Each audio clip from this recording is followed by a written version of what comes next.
Welcome back to Behind the Bastards, a podcast by Judge Robert Evans, the Honorable Judge Robert Evans, presiding over the Court of Bastards. And, you know, I announced last week that I am now officially a legal United States municipal judge. And I think a lot of people thought that was a bit. They thought I was joking. And I just want to say, folks, I would never joke about that because as soon as I was sworn in, I was handed a case to rule on, and I've been thinking nonstop about it for the last 2 weeks. And I know the Supreme Court's got a lot of important cases coming up, obviously, but they all pale in comparison to this question, which is which of the Lestats in the different interviews with a vampire is more fuckable. And I have my ruling here. Is the jury ready to hear it? Our jury today, including Margaret Killjoy and Sophie Lichterman. Are you guys ready to hear my ruling on this one? I am, although I've only seen the evidence produced about the 90s interview with Vampire. Oh, you got to watch the new TV show. It's hot as hell. And that's who I go with, is the Robert, TV have Lestat. you ever heard of jury nullification? You can't nullify me on this. Oh, okay. Because he's just so hot. Look at him, Sophie. Have you not looked at him? You're asking me to I'm look looking at him now. Are you asking me to look up what a man looks like and say if they are hot or not? Because I refuse on principle. Man. I wouldn't call him just a man, because he's supernaturally good looking. Well, the old one is just Gare. Yeah.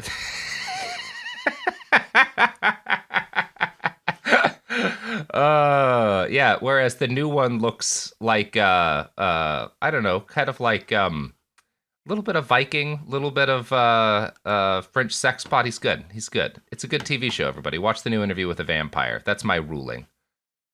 Margaret, how are you feeling? I'm feeling like I like vampires. You're gonna like that show, then. I struggle with vampire stuff though because I'm incredibly squeamish. But Yeah. I love the romance of vampires and the like sorrow of living forever and all of that. So I sometimes start watching vampire movies and then they start eating people and I'm like, this is too much for me. And I'm like, well, what did I think was going to happen? It's okay. They're occasionally sad about eating people in the TV show. I have a question for the two of you. Okay. Would you become vampires if given the choice? Absolutely. Yeah, why not? Sophie? Could I still have my dog? Yeah, you can have your dog. You just can't hang out with your dog in the day. Yeah, it's just not in the day. Less time with my dog, not into it. Well, it's I the just same like amount the of idea time. of It's just eating people. inverted. Yeah, but like I hang out with her at night and during the day. So whatever gives me the most amount of hours with Anderson. Can you make a vampire out of Anderson? Would she live forever? Yeah. Oh, Anderson, we're vampires. Can you We're make fucking dogs into vampires in standard Margaret's vampire world. mythology? Okay. Well, I mean, vampires can turn into dogs. So I feel like there's clearly a blurring of the line between human and dog in vampire world. So we That's might fair. actually just become peers with our dogs, in which case it's Okay. an even easier choice. The hardest part for me is the drinking of the blood. But you know what? There's a lot I'd of be people willing whose to blood accept I'd it. drink. Yeah. If there's a lot of people drinking my blood, I might as well have some of theirs. Most of the people I've asked this have said no. So I'm impressed with you two. Yeah, I'm down. I'm ready to do the vampire shit again. Interview with a really vampire makes it loved- seem incredible. I really loved Vampire Diaries. It's my one like really bad CW show, but I'm like, that was such a good experience for me. The 17 times I watched it. No, I get to be best friends with the guy who played Bel Rios in the Foundation TV show. It's a great idea. I'm picking vampire. Magpie. Again, based entirely off this TV show. This is going to be a really long call, but Magpie. One time, I went to a grocery store and the Vampire Diaries actor brothers, they're not real brothers in real life, were there trying to sell their bourbon, and their dog Whoa. licked my face. And it was a really good Now you're a experience. vampire. I'm just saying it was a really good experience for me. And I immediately had to record with Robert and Jamie afterwards. And they're like, "What's wrong with you? Why are you smiling so big?" And I was like, Vampire Diaries brother's dog licked my face. And they're like, "Okay." I was like, "You don't understand." Here's the thing. Yeah. Vampires consume the blood of human beings in order to stay alive. and so do essentially most of the people who run our country, which is why people have been up in arms and very interested in some stuff that's been happening in the news recently. Sure. But this brings me to the subject of our annual Non-Bastards episode. A guy who became very aware of the fact that there were bloodsuckers murdering all of his friends and loved ones, and decided, well, fuck, I don't know what else to do but sing some songs about it. This week, we're talking about Woody Guthrie. Yeah. Yeah, Margaret, what do you know about Woody? Well, I get him mixed up with Utah Phillips in my head, even though I shouldn't. And I believe Woody is the This Machine Kills Fascist guitar, not Utah, right? He sure is, yes. And is he the list of stuff for the new year, or is that Utah? I think that's Utah. Okay. He's This Land Is Your Land. Yeah, This where they land always is your cut out land. the good verses about Yeah. getting rid and of to be private fair, property. He cut out the good verses. We're going to talk about that in these episodes. We're going to talk a lot of Woody, because Woody is a complicated figure. This is going to be one of our famous, Ooh. let's talk about the morality and ethics of a guy who lived and was born into a world that most of the people alive have trouble comprehending episode. Yay! Every history yeah. episode ever. Yeah. I think this is a good time to be talking about Woody, because fascism, as it was when he was a young man, fascism seems to be ascendant around the world. There are outlaw gunmen carrying out attacks on capitalist institutions that symbolize the poverty and suffering that have made a lot of people miserable. And yeah, a lot of the people who have listened to this episode were probably forced out of their homes for some period of time this year due to one kind of environmentally influenced disaster or another, a not insignificant chunk of the audience, given the hurricanes and fires, yada, yada, yada. And that's the way things were in Woody's day, too. So let's learn a little bit about America's greatest folk singer, or at least the patron saint of all American folk singers, Woody Guthrie. Cool. And we're back. So if you're not familiar, as we stated, he's the author of This Land Is Your Land. He's the author of All You Fascists Are Bound to Lose, and a whole bunch of other socialist and anti-fascist protest ballads. He also wrote a shitload of other well-known American classics and a bunch of unknown folk songs, and I should say an unknown number of other folk songs.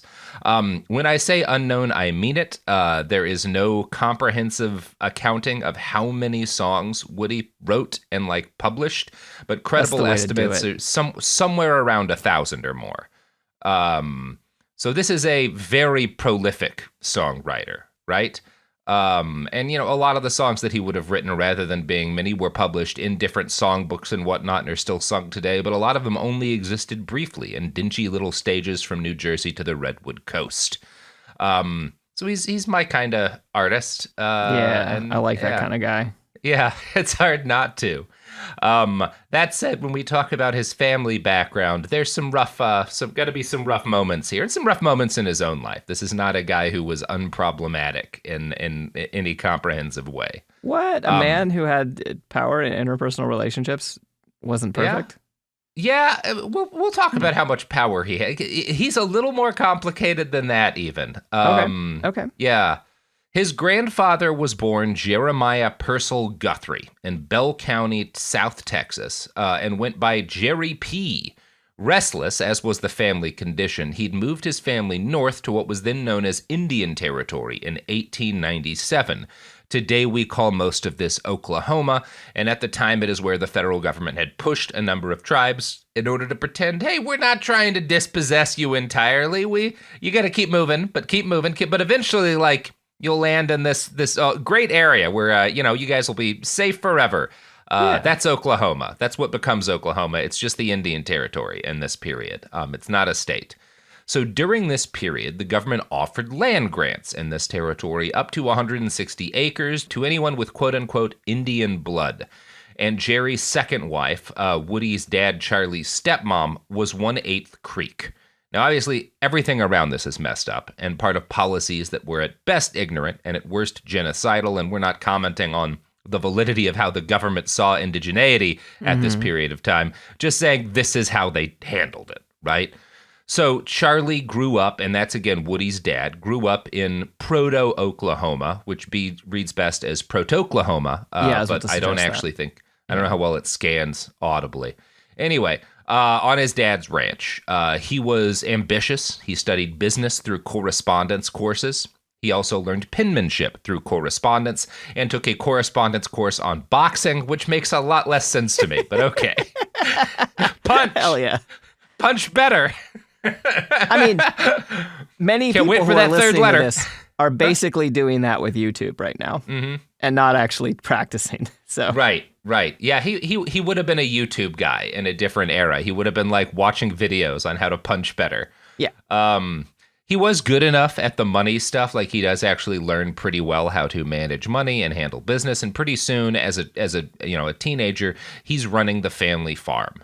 Eventually, things are going well enough that Jerry and Charlie sell what they have, and Jerry moves back down to Texas to start another ranch near the border, whereas Charlie moves to a small town called Castle in 1902.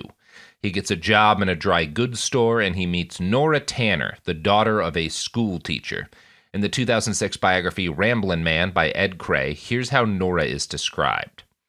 If Kansas-born Nora was not the prettiest girl, she was among the most spunky. Inevitably, and here's where things take a turn, people judged 14-year-old Nora as something of a tomboy because of her spirited attitude. How else would she assert herself in a house with 3 brothers and sisters and 3 half-brothers? Again, 2006 is probably a little too late to be writing about a 14-year-old girl who gets picked up by a man in his 20s that way. Yeah, not the prettiest. yeah. That's what we need to know. I don't love that. Now, we are talking about Woody Guthrie's dad here. I just want to remind you of that. This is not the subject of our episode. And gross And is this his arrangements mom? like Is Nora this, the mom? Yes, Nora is his mom. And this is gross, but this is also not a wildly uncommon arrangement. And Nora and Charlie, they meet when she's 14. They don't get together immediately. He starts hanging around her and her family and gets to know them for 2 years before marrying her when she is 16 and he is like 25. Oh, great. So not many great. years. Still Yeah. uncomfortably Not great. off. Still So creepy. respectful to just hang out and 2 years. 2 years to just lurk over a child. Yeah, Yeah. just hanging out, making it really clear that you're into this child. Yeah. But not And to also- learn. I'm not defending Let's be this. clear. I'm trying to make Charlie Guthrie sucks ass. This is not the worst Yeah. thing Charlie Guthrie's going to be Oh, involved in. good. So he's just Uh-huh. I'm glad we have a bastard today. 'Cause- Oh yeah, no, there's a bastard in this episode, and it is Charlie. It's Woody Guthrie's dad, definitely on the bastard spectrum. Cool. So he starts reading law, and he gets involved in local Democratic Party politics. Oklahoma, the state, is about to become a thing, and while it's unformed in this period, there's an opportunity for ambitious young men to make names for themselves, and Charlie decides he wants to do just that. He runs for a district court position, and he wins election in 1907 because all of the votes from local black men were thrown out under false allegations of ballot stuffing. Yeah. So Charlie's really just Important to knocking him remember out of the park. The Democratic Party is not the same. This is No. before the great inversion of these two Yeah. parties. Yeah. Yeah, and he's just, comprehensively not a nice guy. After winning, he takes his burgeoning family a few miles away to Okemah, a town which was having an oil boom and was an exciting place to be in 1907, something no one has said about Okemah since. For a few years, life was grand, and Charlie gets rich. He acquired more than 30 properties. He joined a Masonic lodge. He purchased the first automobile in town in 1909, and he became a fiery anti-socialist polemicist, giving ranting speeches about Eugene V. Debs, the pro-union socialist rabble-rouser and presidential candidate. So I bet you're saying, Margaret, wow, what a great dude. And I'm saying like, haha, this guy had a socialist kid. Haha. he sure did, and we're going to get to why. But first, let's talk about a crime against humanity. Oh, good. Yeah, everybody That's loves why I a come good on crime now. I against thought humanity. I thought that's Uh-huh. what you were doing to call to ad breaks, but you could do right now if you'd so choose. No. It's okay. Let's talk about a crime against humanity first. That'll Oh, lead into the ad break. I thought you were talking about advertisements, but okay. No. Talking about horrible things. Great. In late May of 1911, a black mother and her son, Laura and L.D. Nelson, were taken into custody after being accused of shooting and killing Ofiskey County Sheriff's Deputy George Loney. The deputy had been on their family land going after a cow he believed had been stolen, and a struggle ensued. Laura apparently grabbed for the deputy's gun first. It's a little unclear exactly what happened, but her husband wound up pleading guilty to larceny, and so he was away while Laura and LD were taken to a county jail. As was often the case in situations like this, outrage spread around the white families of the area. A crowd formed. Woody Guthrie would later allege that his father was one of the men who joined that crowd. They burst into the county jail on the night of May 24th, raped Laura repeatedly, and then hung her and her 14-year-old son until they were dead. Fuck. As was usually the case, local photographers took pictures of the lynching site afterwards to sell as postcards. The photos of Laura's body hanging dead are the only known surviving pictures of a black female lynching victim. So there's a good chance people have seen pictures from the lynching that Woody Guthrie's dad did, or helped do. Obviously, it wasn't just him. Cool. Horrible. I told you he sucked. Charlie Guthrie, not a nice man. Did he get to die painfully? He has a lot of pain in his life. Don't worry. Excellent. I'm not going to say it makes, it equals out, though. So Woody was open about the fact that his father had taken part in this lynching and later accused him of having donned Klan robes, right? So Woody's like, yeah, my dad was a Klansman. And he would later in life write several songs about the lynching. One of them was based on a misconception that Laura's 2 children were lynched. Her baby was probably found alive nearby. The song was titled, but a lot of Woody's songs about historical events are not literally about what happened, right? Like there's, this is folk history, right? Anyway, one of the songs that he wrote about this event was titled "Don't Kill My Baby and My Son," and I haven't found Woody singing this song, but I want to read some of the lyrics, and this is kind of him sort of singing about this thing that his dad did. As I walked down that old dark town, in the town where I was born, I heard the saddest lonesome moan I ever heard before.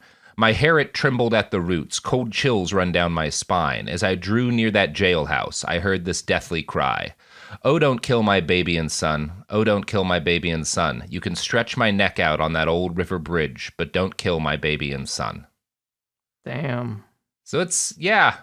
I don't know what to say about grateful for my dad, who the only time I've ever seen a Klansman in robes was as a kid. And I was driving with my dad, and my dad saw these and we stopped and they were flying, right? And my dad just rolled up the windows, locked the doors, and then fumed. And then later he was like, those people have guns. That's why they're doing this. And I realized later it was because he was justifying why he hadn't gotten out of the car to fight 4 men. Yeah. To himself. Because all he wanted to do was get out of the car and fight them. Anyway, I'm glad that I had the inverse dad. I don't know. Yeah, for sure. Yeah, I grew up in a small town in Oklahoma and learned that one of my friend's dads was in the Klan, which is how I learned the Klan was a thing, which was when my mom found out when I stopped hanging out with that kid. Which is also shout out to your mom about that, right? Because you grew up in a more right-wing family, right? Oh, yeah. She was absolutely not about this. Yeah. Fuck there these is people. a line. There you go.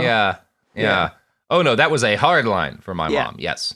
In 1912, the year after the lynching, Woody Guthrie was born. The introduction to Rambling Man, written by Pulitzer Prize winner Studs Terkel, does a better job of setting up his birth than I can, so here's Studs. In 1912, the Titanic sank. In 1912, Woodrow Wilson was elected president. In 1912, Woodrow Wilson Guthrie was born. Fate sings its own kind of poetry. The day was July 14th, Bastille Day in Paris, France, Woody's Day in Okemah, Oklahoma. That's good. Yeah, it's a good intro. So Woody also, was it explains my big question, which was, what does Woody stand for? And now I know. Woodrow Wilson Guthrie. Yep. People were a lot more optimistic about Woodrow Wilson during this period of time, Margaret. There was a lot of hope for old Woodrow Wilson in 1912 that's going to prove to be somewhat, shall we say, mistaken, errantly taken, right? But you know who you should have faith in? Is it our advertisers? It's our advertisers. I don't really know about that, but yeah. Who would never bring America into World War I after promising not to. If our advertisers say they're not going to send U.S. troops to World War I, they're not going to send U.S. troops to World War I. You can take that as a promise. I wish I believed you, but time Yeah. machines just You around the probably corner. shouldn't. They might. And we're back. We are learning, unfortunately, that HelloFresh has committed to send No. 150,000 U.S. Marines one of the into least- France. Robert, it's like one of the least evil sponsors that we have on our show. Sophie, they're necessary to stop the Kaiser's men, you know, who are largely sponsored by MeUndies, if I'm not mistaken. So, I don't know. You know, podcast World War I's going to be a trip, everybody. Yeah. But if you want to gamble on it, go ahead. But if you want to gamble on it, yeah. So Woody was the third of 5 kids, and his first memories were of comfort and, you know, like a degree of wealth, if not outright opulence. He later wrote, "Our house was full of the smells of big leather law books and the poems of pomp and high dignity that he, his father, memorized and performed over us." Charlie was into music as well as racial murder, and he and Nora would sing hymns, old spirituals, and songs about saving the lost and homeless. Woody later recalled, "The color of the songs was the red man, the black man, and the white folks." And he's saying there that it was like, we learned songs that were like of the common people of this country. I don't know that I trust Charlie to give him a great example of like all of that, but that's what he later recalled. And Woody's also going to, there's a period of time where he's really whitewashing his background and his father, right?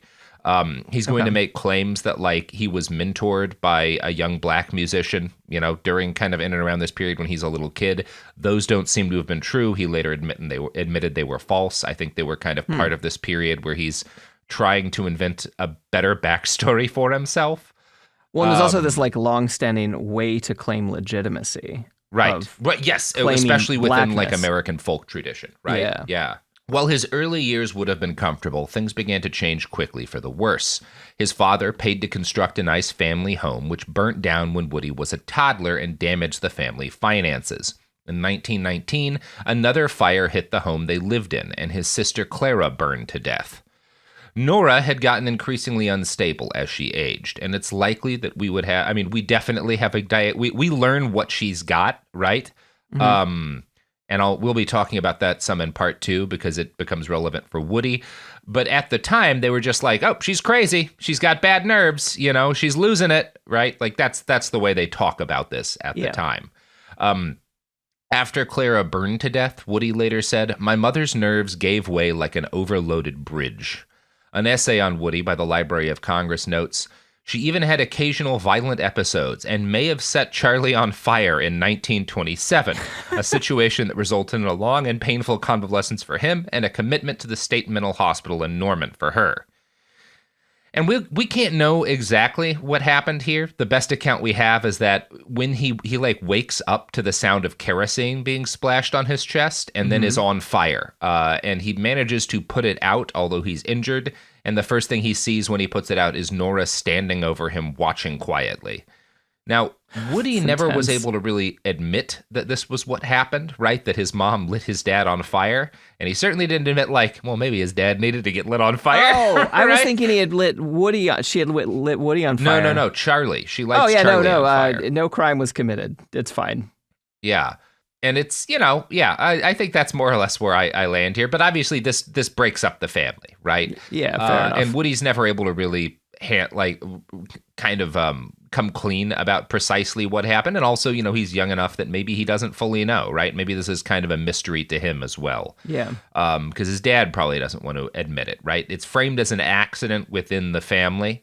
The most Woody would ever say of his mom's mental state during this period is that her mind went, quote, way over yonder in a minor key, which is, you know. Wait, did he write that song, Way Over Yonder in a Minor Key? I think so, yeah. That's one of my favorite songs. And every time I pass a minor key, I'm like, I need to get a picture with me here, but I never do it. Let me double check there. Way Over Yonder in a Minor Key. Was that one of his? He wrote so many songs. Yep, Woody Guthrie.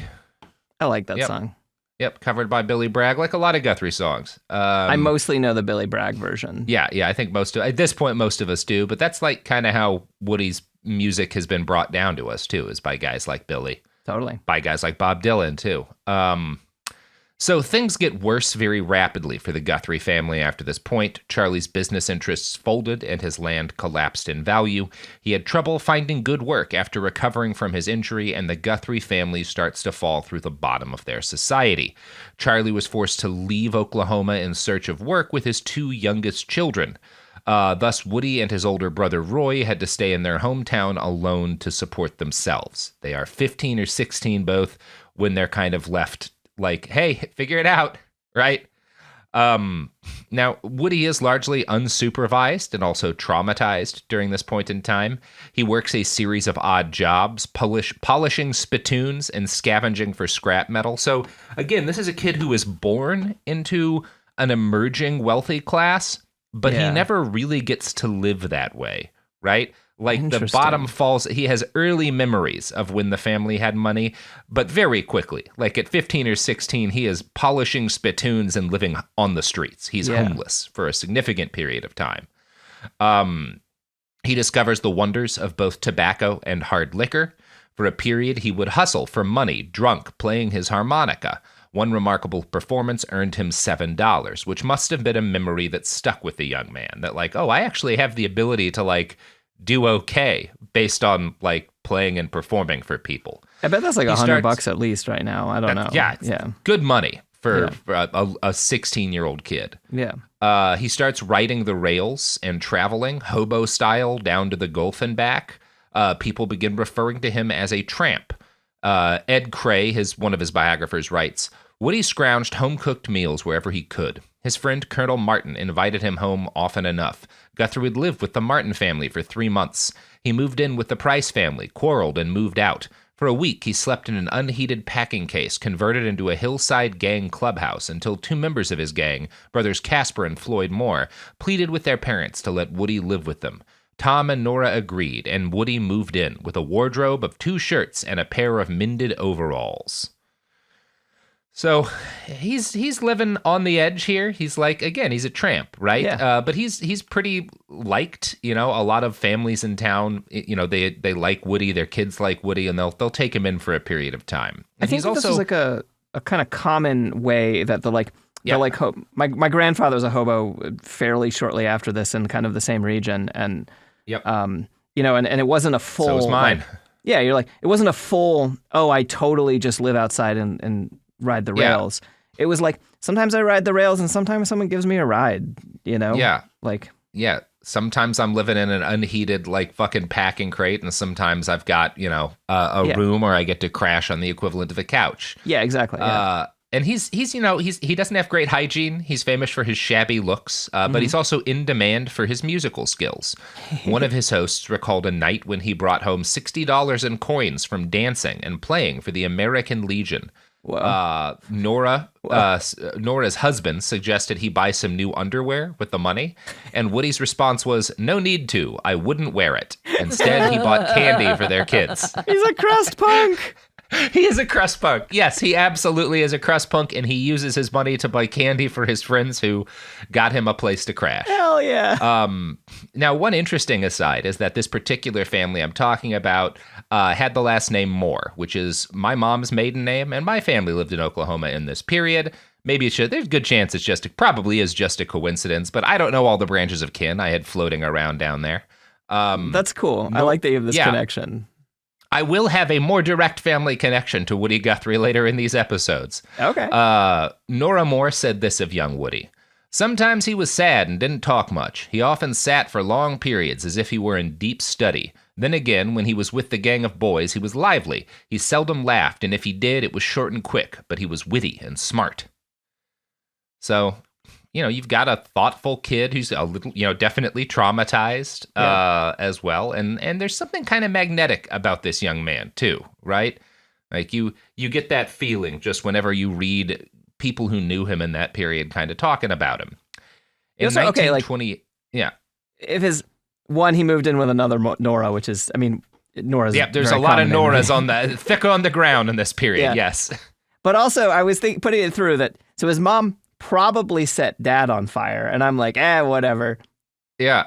His sister died in a horrible fire. Uh-huh. His mom might have killed his sister. He has bad luck around fires. Okay. His family, his just whole kinda family flammable? does. His whole, yes, the Guthries are unfortunately quite flammable. Okay. There's going to be a really unfortunate story involving that in part 2 as well. All right.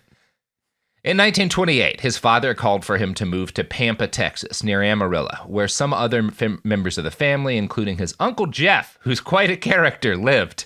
Before leaving, Woody visited his mother in the state hospital one last time, and she didn't recognize him until the very end of the visit, which is deeply traumatic to this kid. Traveling to East Texas was not a simple thing for a teenaged boy in 1928. Woody had to busk and work odd jobs to make his way down. Mostly he sang and played harmonica for workers on their lunch break at the railroad and hotel lobbies, and most often outside of whorehouses. He learned as he went, picking up tips from every musician he came across. He later wrote, "I followed the religious street singers up and down the sidewalk and learnt of all the songs they sung. I never did learn how to make tips off religious folks because the best ones are always broke. But some of the best songs I ever heard and some of the best feelings I ever had was when I catch some girl's eye beating on a skin drum tambourine singing High Hallelujah." I love the way he talked and wrote. I know. Yeah. It's poetic as hell. Yeah. Texas provided Woody with both relief and an outlet when his Uncle Jeff taught him how to play the guitar. Jeff was an award-winning fiddle player, and once Woody felt like he had a good bass line, he went looking for other amateur musicians, and they formed a band called the Corncob Trio. He fell in love with the sister of one of his bandmates, Mary Jennings, and the two were eventually married. Now, Uncle Jeff was one of those sorts of men you'd best describe as a real character. Ed Cray described him as a country fiddler, great dreamer in a family of dreamers, fingerprint man, parlor musician, and sometime faith healer. When Woody met him, Uncle Jeff was a cop, but his ambition was to leave that job for a career in music. In 1930, he lost it anyway when a guy he wasn't friends with got elected sheriff. Jeff made himself quite a fella, police officer, faith healer, yeah. Fingerprint man, whatever the fuck that means. Jeff made himself the manager of Woody's amateur musical outfit after he gets fired as a cop. Mm-hmm. So he's like, well, being a cop didn't work out. I'm going to try to turn these teenage boys into a money ticket. And he starts booking them gigs. He hatches a scheme, because Jeff's a schemer, to get him a slot performing with a traveling show put on by a wealthy rancher. Because he was trying to entertain on a budget, music was just one of the things they were hired to do. Woody was expected to do stand-up comedy and to act as a magician as well. And the only thing I need to tell you to make a point of how cringy this would have been is that his routine involved the use of, quote, flesh-colored grease paint. Now, sometimes he does seem to be dressing as a different kind of white guy. He's got a freckle pencil, and I think he's like dressing as a redhead or something like that sometimes. But he is doing blackface. He is doing a lot of blackface. This ad, there are minstrel show and medicine show, which are very racist, right? These are shows that where the comedy hinges a lot on the way white people think that black people talk, based on, again, racist jokes, right? That is a big part of the comedy he is doing Woody. at this stage in his life. And this is very like this is a very normal. This is going to be to some extent a normal kind of comedy. You know, it gets every couple of years it gets a little bit like whitewashed, just a little bit more, if you'll forgive the term. But like if you watch the old Christmas movie White Christmas, like there is a non-blackface minstrel show that they do in that and it's them talking about like, oh, the music that we grew up with, right? The comedy that we grew up with, right? This shit stays a lot longer than I think a lot of people are necessarily aware. But and want to at this point, themselves, and want to admit to their grandkids. Yeah, and again, at this stage in his life, Woody is as racist as you would expect for a boy raised by a Klansman who lynched people, right? Yeah. Like he is a very racist little kid. Yeah. Not out of step with white kids in the area, but not better in any way, certainly. Right. That said, most of his act did involve fairly safe comedy. Here's one representative example. I stopped with a family that had 2 twin boys. One was named Pete and the other Repeat. And at another place, they had 2 twin girls. One they called Kate and the other Duplicate. Anyway, it's like bits like that, right? I've heard the Pete and Repeat. I love that. Yeah, and they don't do well, right? He's not like a successful, he's not a breakthrough comedy star, right? He's also not what you'd call political at this point, right? He's not talking about a lot of left-wing stuff. Life is too lean in general for him to have much time for reading tracts. But he is aware of poverty because it's the very air he breathed. And he does start tailoring his jokes to an audience that's in the same position socioeconomically. Here's one related in the book Ramblin' Man. They have raised the price of meat until it's getting so a working man can't eat meat. The nearest thing he can come to eating meat is oxtail soup and beef tongue. That's the only way he can make both ends meet. Get it? Because it's like from the front and the back of the animal. Yeah. Not a bad little bit. So the traveling show is a catastrophic failure, though. 1931 and 32 are bad years to try and convince people to pay for amateur entertainment in rural Texas. Yeah. Woody did not need to search hard for an explanation as to why his life was difficult. He had only to step out and look at the road each morning, where an endless stream of climate and economic refugees had begun tramping vaguely west, looking for any hope of survival. He wrote, "Most everyone that come had just recently lost everything they had in the world. The others were fixin' to lose it. This caused a lot of fights and feuds to break out between husband and wife, and caused sweethearts to haul off and quit. The crops was all dried up and the banks was taking the place. It looked like there wasn't no hope down here on Earth." So, this is the start of the Great Depression. This is the start of the Dust Bowl. And for a while, as he's watching other people's lives fall apart and the evidence of that, and his life isn't, going to stay together that much longer than this. But for a while, he does have some hope, courtesy of his Uncle Jeff, who, after losing his job as a cop, had also sought work as a faith healer to survive. And we're going to talk about faith healing, and weirdly enough, we're going to talk about a book that relates kind of directly to our current or our immediate future president here. But first, you know what doesn't relate to the president? Is these ads. I hope not. Jesus Christ. I hope fucking not. There's a guy, when we talk about Donald Trump, who's a big influence on him, Norman Vincent Peale, who was a big advocate of something called the power of positive thinking, right? And this relates to a lot of modern sort of grift culture, right? The secret, this idea that if you just start thinking hard enough about the things that you want, right? If you just start making affirmations, right? That will influence reality, right? And so as a result, if you're not getting what you want, if you're not rich, if you're not successful, it's a failure of yourself to believe in yourself, right? You're the only one you have to blame for not succeeding. This is the underpinning of the prosperity gospel. This is the underpinning of MLM culture, right? And Woody Guthrie, at the start of the Great Depression, through his Uncle Jeff, gets hooked on the very first sort of vector for this kind of nonsense, right, in American culture. And it's through a series of pamphlets, The Secret of the Ages, published by an American self-help author named Robert Collier, right? What a good and this name. is Yes.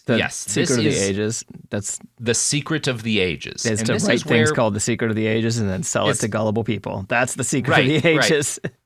And that's exactly what Collier does, right? It comes in 7 parts. It's a mail order thing, and it's all this kind of shit that's going to get wrapped up in the power of positive thinking, prosperity gospel, MLM nonsense, and kind of modern America. And subscription-based services. They were ahead of the curve. Yes, they really are. They would have had he would have been listening to this podcast, right? Collier would have had a fucking podcast if things had been a little bit further along, right? Technology-wise by this point. Now, the gist of the message in The Secret of the Ages is the power of positive thinking. If you just fix your mind, you can bring yourself abundance and success. And if you aren't enjoying success, well, brother, that's on you. And I'm going to read a quote from, this isn't from the pamphlet that Jeff would have ordered, but it's from a book that he later makes based on the pamphlet. "All cause is in mind, and mind is everywhere. All the knowledge there is, all the wisdom there is, all the power there is all about you, no matter where you may be. Your mind is part of it. You have access to it. If you fail to avail yourself of it, you have no one to blame but yourself. For as the drop of water in the ocean shares all the properties of the rest of the ocean water, so you share in that all power, all wisdom of mind. If you have been sick and ailing, if poverty and hardship have been your lot, don't blame it on fate. Blame yourself. Yours is the earth and everything that's in it, but you must take it. The power is there, but you must use it. It is round about you like the air you breathe. You don't expect others to do your breathing for you. Neither can you expect them to use your mind for you. Universal intelligence is not only the mind of the creator of the universe, but it is also the mind of man. Your intelligence, your mind. Let this mind be in you, which was also in Christ Jesus. So start today by knowing that you can do anything you wish to do, have anything you wish to have, be anything you wish to be. The rest will follow. I love it. It's so politically confused. Are you a drop in the water, or are you completely an individual and everything is your fault if you fail? I love it. Yeah, it's definitely leaning more towards the other side of that. And Woody early, and it's worth noting, like, he falls hard for this. As a kid, right? Yeah, I mean, whatever. This is, I think, going to be part of why he's a little bit less vulnerable to this as an adult, is because he kind of gets inoculated by this bullshit with his uncle, you know? Yeah. Now, what's remarkable to me about this book, which enraptures Woody and his uncle as their dreams die around them, is how similar it reads to a lot of modern self-help claptrap. It's also, and this is one of the weirdest things that I was not expecting to see as I go through this book, it's focused on immortality in a way that you could take passages out of this and put these into like 21st century Silicon Valley, like fucking Peter Thiel shit, and it wouldn't sound out of place. And I want to read you a quote from that, because this really does sound like some shit Peter Thiel would have funded. Why is it that the animals live 5 to 7 times their maturity when man only lives 2 to 3 times his? Why? Because man hastens decrepitude and decay by holding the thought of old age always before him.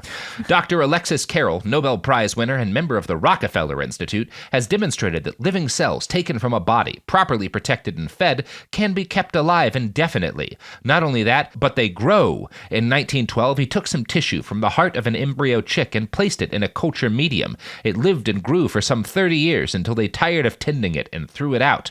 Dr. Carroll showed a moving picture of these living cells before the American Institute of Electrical Engineers. They grew so fast that they doubled in size every 24 hours and had to be trimmed daily.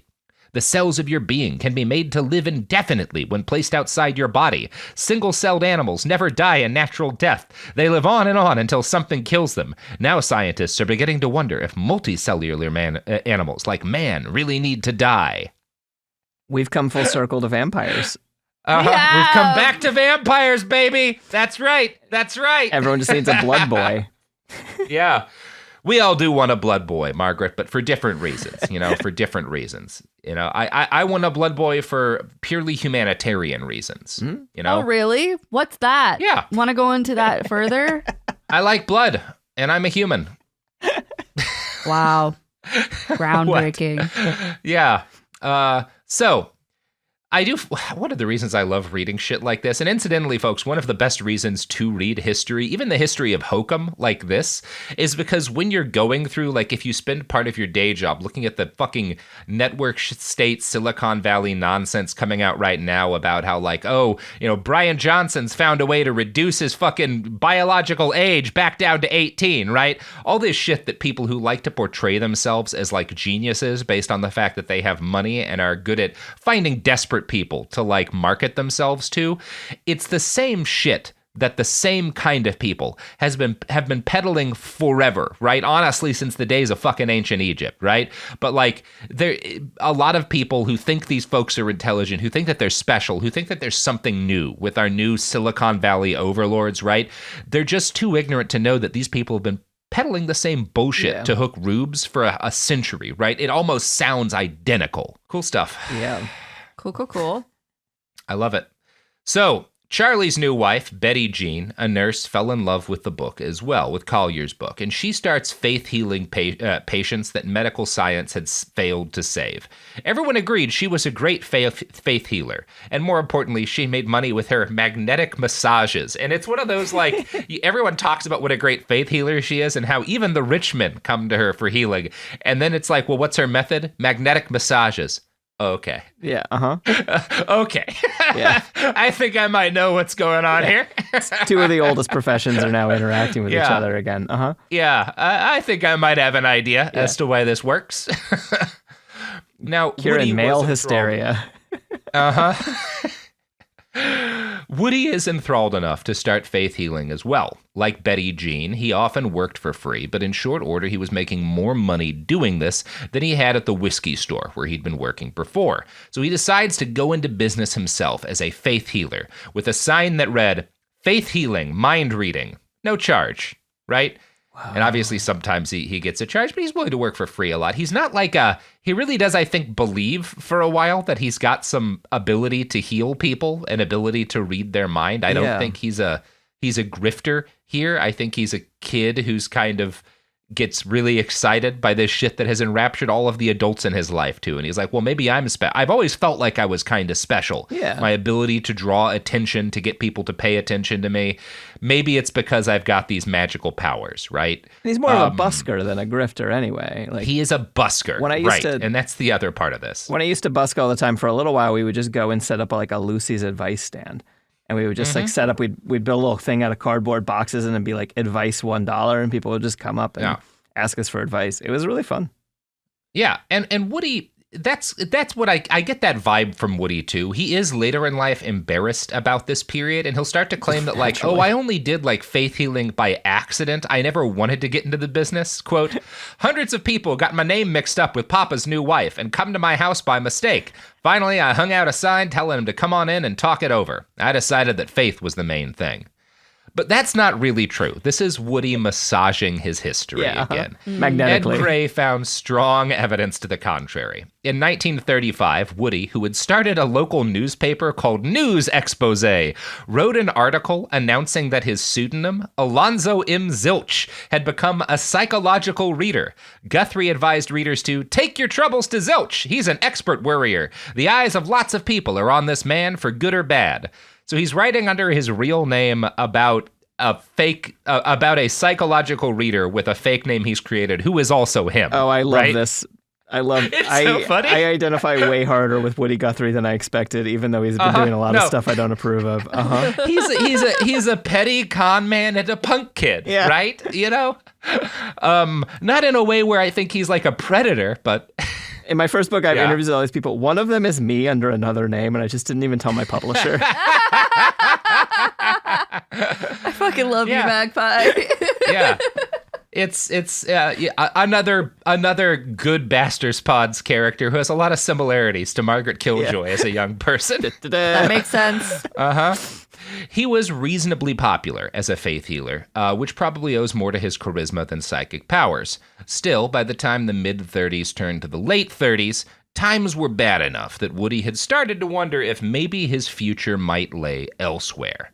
The Dust Bowl had kicked off in the early 1930s, but due to nearly a decade of drought, it lasted until 1939, right? This is like 31 to 39, something like that, is the Dust Bowl. Like, it's a long time that everything is just covered in dust, right?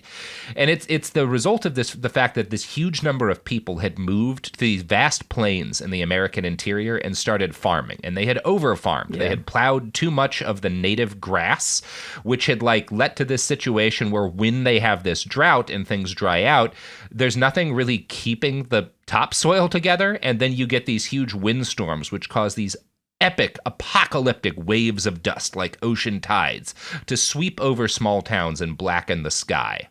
Now, economic collapse was happening kind of independently, but also related to this, right? These things feed into each other, even though they are not like entirely, independent of each other.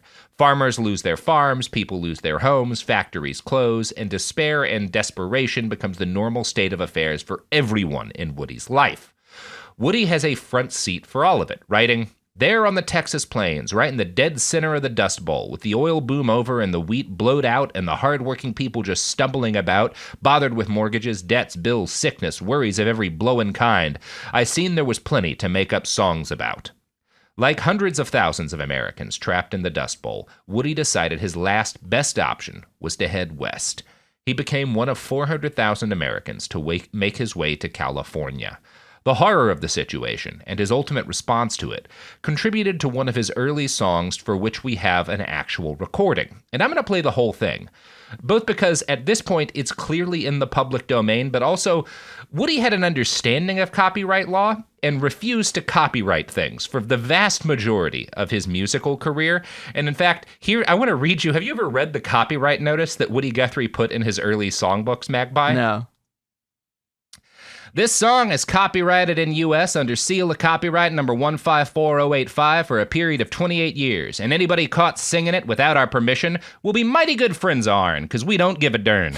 Publish it, write it, sing it, swing to it, yodel it. We wrote it. That's all we wanted to do. What I used to write as the copyright notice in my early zines was, for those who believe in copyright, this scene is copyright, everyone else is free. Yeah, Woody would have liked that. Yeah. So anyway, I'm going to end this by playing you our first full Woody Guthrie song, and we'll hear a couple over the course of these episodes. But here's So Long, It's Been Good to Know Ya.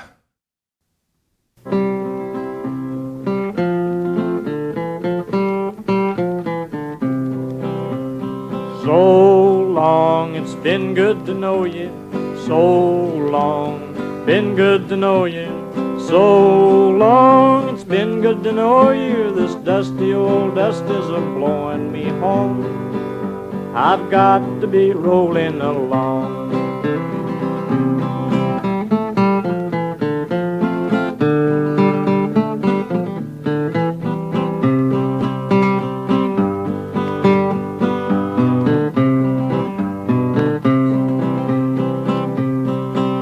I'll sing this song, but I'll sing it again, of the place that I lived on the West Texas plains, in the city of Pampa, the county of Gray. Here's what all of the people there say: well, it's so long, it's been good to know you. So long, it's been good to know you. So long, it's been good to know you. This dusty old dust is a-blowing me home. I've got to be drifting along.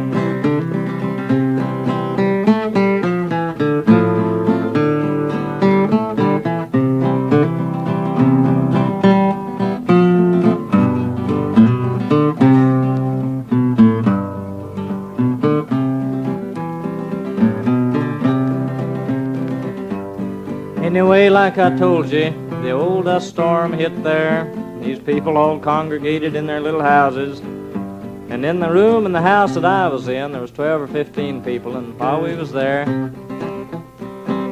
telling each other so long, it's been good to know you. Dusty old dust is blowing me home, and I ain't got long to stay. I've got to be drifting along. Well, here's what happened.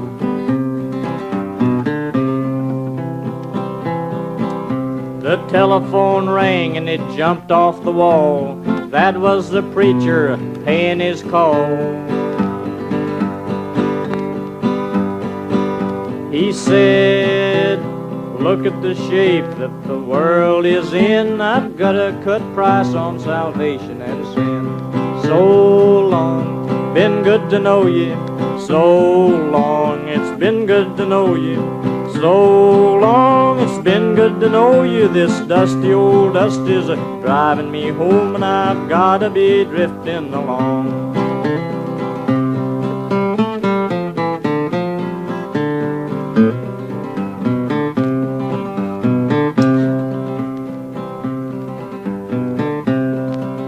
The church houses were jammed and packed.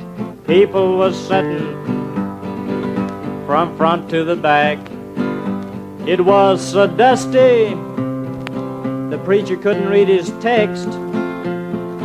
So he folded his specs and he took up collection. Said, so long, it's been good to know you. so long. Been good to know you.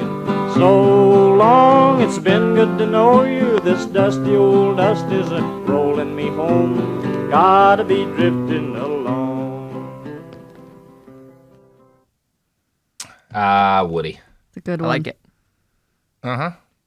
All right, Margaret. Also- well, that's part one. When you see those photos of him, for anyone who saw Yeah. the video of it, my assumptions are that man has been in a lot of fights, and he's not Yeah. particularly good at it, but that has never stopped Certainly him. not. No. That's my read. No, that's a guy who does not back down from many fights and doesn't win any of them. Yeah, exactly. Oh man. Well, Margaret, you got anything to plug here? My most recent book is called The Sapling Cage. It came out from Feminist Press in October, and it is about a young trans girl who goes off and becomes a witch and helps alongside other people save the world. And I have a podcast called Cool People Did Cool Stuff, which I totally didn't rip off of from you with the Christmas episodes. Totally not at all. Well, it's like Christmas every day over on Cool People Who Did Cool Stuff. And Damn That's right. straight. oh, if you listen to It Could Happen Here and or Cool People Did Cool Stuff, every Sunday in December 2024, we're dropping podcasts from the future, 30 years from now, in the middle of the Dino War.